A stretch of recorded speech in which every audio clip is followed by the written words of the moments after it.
Les sols en marbre de l'hôtel Belmont Plaza scintillaient sous les lustres en cristal lorsque Thomas Brennan tendit sa carte de crédit à la femme de la réception.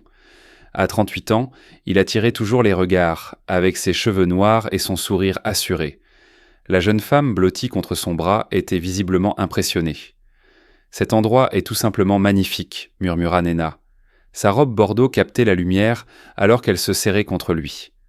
À 26 ans, elle était assez jeune pour être fascinée par les hôtels de luxe et les dîners coûteux. « Je n'arrive pas à croire que nous logeons ici. »« Je t'avais promis le meilleur, » dit Thomas en lui serrant la main. « Rien que le meilleur pour toi. » La réceptionniste en veste verte sourit professionnellement en traitant sa carte. « Bienvenue à l'hôtel Belmont Plaza, Monsieur Brennan. Nous sommes ravis de vous compter parmi nous ce soir. » Thomas la regarda à peine, trop concentré sur l'excitation de Nena et l'anticipation de la soirée à venir. Sa femme, Jennifer, le croyait à Chicago pour une conférence d'affaires. Elle avait toujours cru à ses histoires de voyage, ne remettant jamais en question les appels tardifs ou les escapades du week-end. Après 12 ans de mariage, elle lui faisait une confiance aveugle, une confiance qui avait rendu sa double vie étonnamment facile. « Votre chambre est prête », dit la réceptionniste en faisant glisser la carte-clé sur le comptoir. « Cependant, je dois mentionner que le nouveau propriétaire de l'hôtel rencontre les clients ce soir. Il aime accueillir personnellement tous ceux qui séjournent chez nous durant sa première semaine en tant que propriétaire. » « Le nouveau propriétaire ?» demanda Thomas, ne montrant qu'un faible intérêt. « Oui, monsieur. L'hôtel a changé de propriétaire il y a tout juste 3 jours. C'est un événement très excitant pour nous tous. Il devrait apparaître d'un moment à l'autre. » Thomas prit la carte, impatient de monter. Nena le tirait déjà vers les ascenseurs lorsqu'une voix le stoppa net. « Thomas !» Un seul mot, juste son prénom, mais prononcé d'une voix qu'il connaissait aussi bien que la sienne. Il se retourna lentement, son estomac se noua et il se retrouva face à sa femme. Un tournant inattendu. Jennifer se tenait à 3 mètres de lui, vêtue d'un tailleur bleu marine qu'il n'avait jamais vu auparavant. Ses cheveux noirs étaient élégamment tirés en arrière et elle affichait une expression d'assurance qu'il associait au directeur de conseil d'administration et non à la femme qu'il accueillait habituellement à la maison en tenue décontractée et en tablier. « Jennifer !» Sa voix semblait étouffée. « Qu'est-ce que tu fais ici ? » « Je suis propriétaire de cet hôtel, » dit-elle calmement en s'approchant de lui. « Depuis lundi matin. Ne t'avais-je pas mentionné que je faisais quelques investissements ?» La prise de Nena sur son bras se relâcha, alors qu'elle regardait tour à tour l'un et l'autre avec une horreur grandissante. « Attendez, c'est votre femme ?»« Oui, » répondit Jennifer avant que Thomas ne puisse répondre. « Je suis Madame Brennan, et tu dois être Nena Peterson, du bureau de Thomas. Coordinatrice marketing, c'est bien ça ?» Nena blêmit. « Comment savez-vous ?»« Je sais beaucoup de choses, » répondit Jennifer. Son ton était agréable, mais ses yeux restaient dans le froid. « Par exemple, je sais que ce n'est pas ta première visite à l'hôtel avec mon mari. L'hôtel Riverside le mois dernier. Le Continental il y a 2 mois. Dois-je continuer ?» Thomas sentit le sol se dérober sous ses pieds. « Jennifer, ce n'est pas ce que tu crois, vraiment. Parce que cela ressemble exactement à ce que c'est. Tu as amené ta maîtresse dans un hôtel de luxe pour la soirée en utilisant une carte de crédit liée à notre compte commun.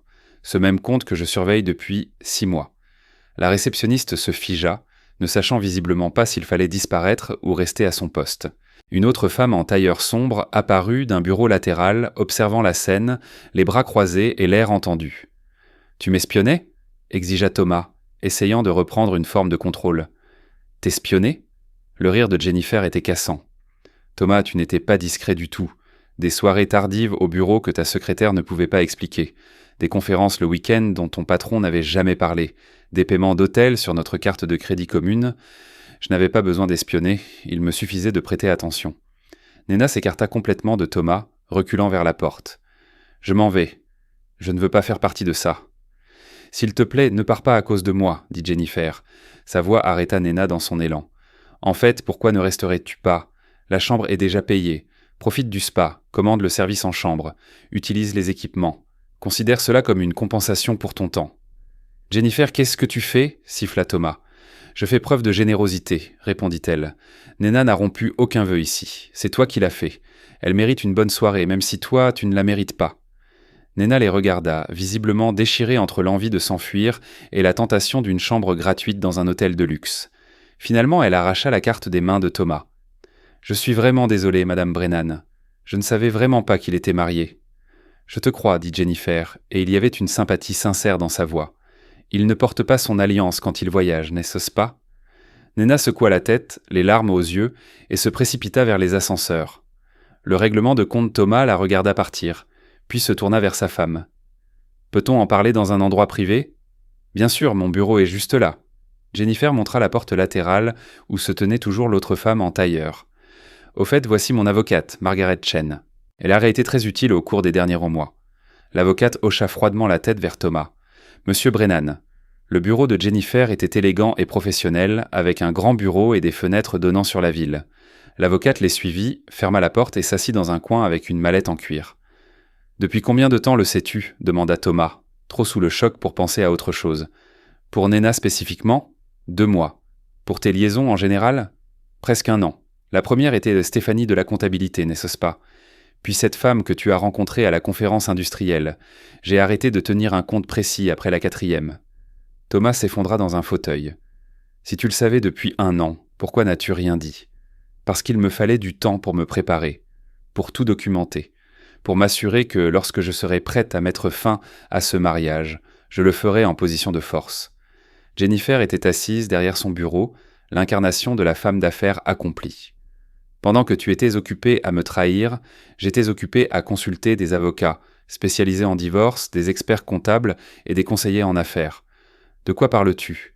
Je parle du fait que notre maison est enregistrée uniquement à mon nom. Mes parents ont insisté lors de l'achat. Les comptes d'investissement que nous partageons ont été financés principalement par mon héritage. La voiture que tu conduis est enregistrée à mon nom. Depuis lundi, je possède cet hôtel et 2 autres propriétés en ville. Thomas sentit la panique monter. Tu as utilisé l'argent de ton héritage sans que je le sache ? J'ai utilisé l'argent de mon héritage pour mes investissements, exactement comme tu as utilisé nos cartes de crédit pour tes maîtresses. La différence, c'est que mes investissements sont légaux et légitimes. L'avocate prit la parole pour la première fois. Monsieur Brennan, les papiers du divorce vous seront signifiés demain matin. Compte tenu des preuves documentées de l'adultère et des traces financières rassemblées par ma cliente, je vous suggère d'engager un avocat compétent. Jennifer ouvrit un tiroir et en sortit un dossier épais. Reçu d'hôtel, relevé de carte de crédit, SMS, email, photos. 6 mois de documentation. J'ai engagé un détective privé en février. Tu serais surpris de voir combien de preuves s'accumulent quand quelqu'un est imprudent. Tu as engagé un détective privé ? Oui. J'ai aussi consulté 3 avocats différents avant de choisir Margaret. J'ai passé en revue 12 ans de documents financiers. J'ai calculé exactement ce à quoi j'ai droit et ce à quoi tu as droit. Et je suis arrivé à une conclusion. Quelle conclusion ? Que je n'ai pas besoin de toi, et que je n'ai jamais eu besoin de toi. Tu m'as convaincu que soutenir ta carrière était plus important que de poursuivre la mienne, qu'être ta femme était suffisant. Mais ce n'était pas suffisant. J'ai renoncé à une carrière prometteuse dans la gestion hôtelière pour te suivre à travers le pays pour ton travail. J'ai mis mes rêves de côté pendant que tu poursuivais les tiens. Et voilà comment tu me rembourses. Thomas ressentit une honte sincère, peut-être pour la première fois. Jennifer, je suis vraiment désolé. Je sais que j'ai commis des erreurs. Des erreurs ? Sa voix monta légèrement. La première fissure dans son comportement professionnel. Thomas, des erreurs, c'est oublier un anniversaire ou laisser la vaisselle dans l'évier. Ce que tu as fait, ce sont des choix. Encore et encore. Tu as choisi de me trahir. Tu as choisi de me mentir. Tu as choisi de ne pas respecter notre mariage et tout ce que nous avons construit ensemble. Ne pouvons-nous pas essayer d'arranger ça ? Une thérapie ou quelque chose comme ça ? Non, j'en ai fini, Thomas. J'ai passé des mois dans la colère, dans la douleur, le cœur brisé. Mais à un moment donné, j'ai réalisé quelque chose d'important. Ta trahison m'a libéré. Elle m'a montré que la vie que je vivais n'était pas celle que je voulais. Alors j'ai pris l'argent que mes parents m'ont laissé. L'argent que tu essayais constamment de me convaincre d'investir dans tes entreprises. J'ai investi en moi-même à la place. En achetant des hôtels, en achetant mon avenir, en devenant la personne que j'étais destinée à être, en construisant quelque chose qui m'appartient, que personne ne peut me prendre. Margaret se leva et tendit une carte de visite à Thomas. « Voici mes coordonnées. Demandez à votre avocat de me contacter. Les conditions de Madame Brennan sont exposées dans la demande de divorce que vous recevrez demain. Je vous conseille de les étudier attentivement. » « Quelles conditions ? Demanda Thomas. Jennifer répondit « Tu peux garder ta voiture, ton compte de retraite et tes effets personnels. Je garde la maison, le portefeuille d'investissement et mes entreprises. Tu es responsable de tes propres dettes, y compris les factures de carte de crédit de tes différentes maîtresses. Et nous partageons la garde de notre cercle social. Je suis sûr qu'ils seront tous très intéressés de savoir pourquoi notre mariage a pris fin. Tu vas le dire à tout le monde ? Je n'aurai pas à le faire. Les rumeurs circulent déjà. Les hôtels parlent, Thomas. Le personnel de la réception, les employés, les managers, les concierges. Ils se connaissent tous. D'ici demain matin, tout le monde saura que Thomas Brennan a amené sa maîtresse dans un hôtel appartenant à sa femme. C'est une histoire plutôt intéressante. Thomas se leva, essayant de conserver un peu de dignité. « Tu as planifié tout ça ? L'achat de l'hôtel, le fait que je sois ici ce soir, c'était ça ta vengeance ?» « Non, dit fermement Jennifer. La vengeance aurait été de te détruire. Il ne s'agit pas du tout de toi. Il s'agit du fait que je me fais enfin passer en premier. L'achat de l'hôtel était un investissement commercial judicieux. Le fait que tu aies choisi d'amener Nena ici n'était qu'une heureuse coïncidence. Heureuse pour toi. Oui, ça l'était. Cela m'a donné l'occasion parfaite de te dire en face que j'en ai fini, que je passe à autre chose, que je ne suis plus la femme que tu as laissée à la maison. » Thomas s'approcha de la porte, puis s'arrêta. Que se passe-t-il ensuite ? Tu pars ? Tu te trouves un autre endroit pour dormir, car tu n'es plus le bienvenu chez nous. J'ai changé les serrures. Tes affaires sont dans un garde-meuble. Et demain, tu commences à faire face aux conséquences de tes choix. Jennifer, s'il te plaît, c'est Madame Brennan, ou mieux c'est Mademoiselle Whitmore. Je reprends mon nom de jeune fille. Jennifer Brennan est partie. Elle était trop confiante, trop prête à ignorer les choses, croyait trop au meilleur chez les gens. Jennifer Whitmore est plus avisée. Finale et nouveau départ. Thomas sortit du bureau, traversant le magnifique hall qui appartenait désormais à la femme qui l'avait trahi. La réceptionniste ne croisa pas son regard.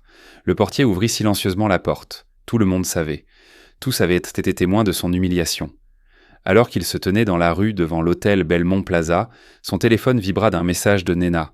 « Je suis vraiment désolé, mais je ne peux pas être impliqué là-dedans. S'il te plaît, ne me contacte plus. » Une autre vibration. C'était Jennifer. « J'ai annulé la carte de crédit que tu as utilisée pour l'hôtel.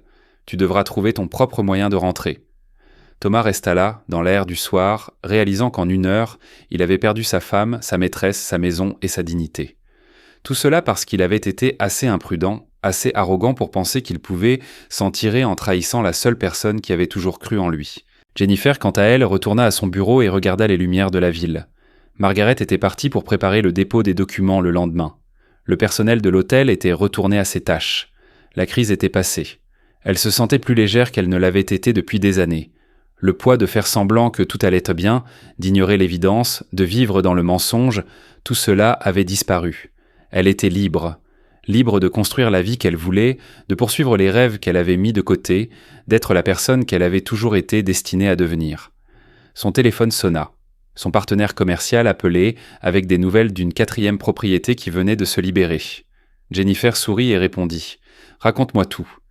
Le lendemain matin, Thomas reçut les papiers du divorce. Son avocat les parcourut et secoua la tête. « Monsieur Brennan, à moins qu'il n'y ait de graves erreurs dans ces documents, vous faites face à un règlement très défavorable. L'avocat de votre femme a tout documenté.